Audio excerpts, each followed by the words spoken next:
Yo tout le monde, c'est Little Rebeu et aujourd'hui on se retrouve pour une nouvelle vidéo. Après les gangsters, la boxe et le football, il est temps d'essayer de toucher à autre chose. C'est pour ça qu'aujourd'hui on va s'intéresser à un peu de fantasy en s'attaquant à Sword Art.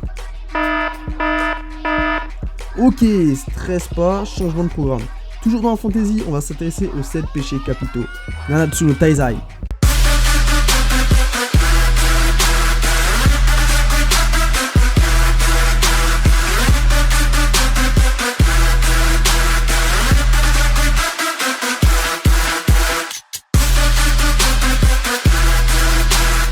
Comme dit précédemment, aujourd'hui on va parler de Nanatsu no Taizai ou Seven Deadly Sins ou encore si tu préfères en français, les 7 péchés capitaux, qui est un manga de Nakaba Suzuki et qui compte actuellement 17 volumes et qui est toujours en cours de publication.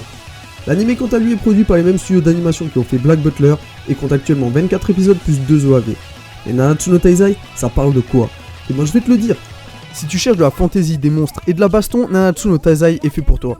L'histoire met en scène Elisabeth Lyonesse, la princesse du royaume de Lyonesse qui part à la recherche des 7 péchés capitaux, parce que son pays risque un coup d'état des chevaliers sacrés qui complotent pour renverser le pays. Pour te situer tout ça, les chevaliers sacrés c'est l'élite des chevaliers du royaume. C'est pas de la merde, c'est du lourd. Ils sont censés être la garde rapprochée de la famille royale et s'occuper des missions importantes.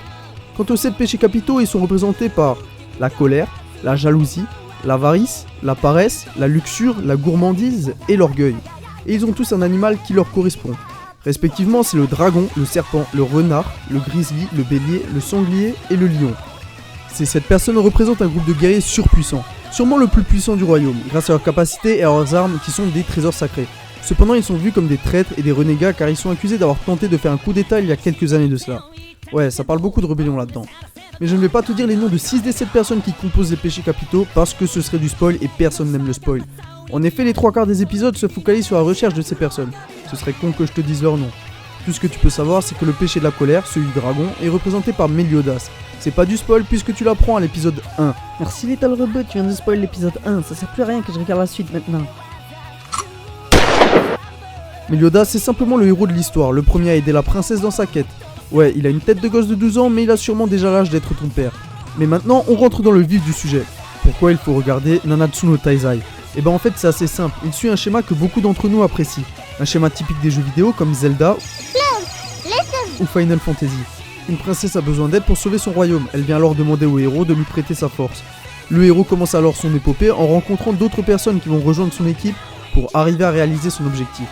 Durant ce voyage, ils vont partager des moments de joie, des moments de peur et des moments de doute, mais qui seront tous utiles pour consolider les liens entre chaque personnage, afin de triompher grâce à la confiance qu'ils ont les uns envers les autres et à l'expérience accumulée au fur et à mesure de chaque bataille.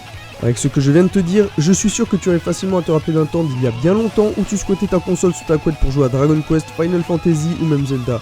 Et si ce n'est pas le cas et que tu n'as pas eu la chance de vivre ces aventures à travers une Game Boy ou autre, tu vas apprendre à découvrir cette sensation en regardant Nanatsu no Taizai à tel point que d'ici à la fin de l'anime tu auras l'impression de faire partie de cette bande de potes que sont les 7 péchés capitaux. Un autre bon point de Seven Deadly Sins sur lequel je veux insister est son humour. Que ce soit Meliodas ou ses compagnons, ils apportent chacun autant qu'ils soient un humour léger qui va parfaitement avec toutes les autres situations épiques.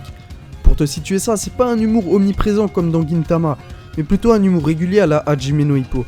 Juste ce qu'il faut, quand il le faut. À part ça, que peut-on dire des graphismes? C'est beau tout simplement, pas besoin de réfléchir ou d'écrire un livre de 400 pages pour voir que ça a de la gueule. Pour ce qui est du manga, c'est un style bien précis auquel on a le droit, ou plutôt c'est un style typique Heroic Fantasy. Le détail des persos comme leur expression du visage font beaucoup penser à d'autres mangas fantasy comme celui de Dragon Quest. Néanmoins, l'auteur de Seven Deadly Sins fait preuve d'une plus grande application sur des éléments comme les habits ou le décor. Et enfin, le dernier point positif sur lequel je vais insister sont les OST. Elles ont un style plutôt médiéval qui permet de bien rythmer chaque instant de l'histoire. Exactement ce qui correspond à un genre comme celui de Seven Deadly Sins. Ça peut sembler futile, mais je te garantis que si je te mets un rap de Kev Adams dans les oreilles, tu comprendras qu'il faut pas négliger une playlist.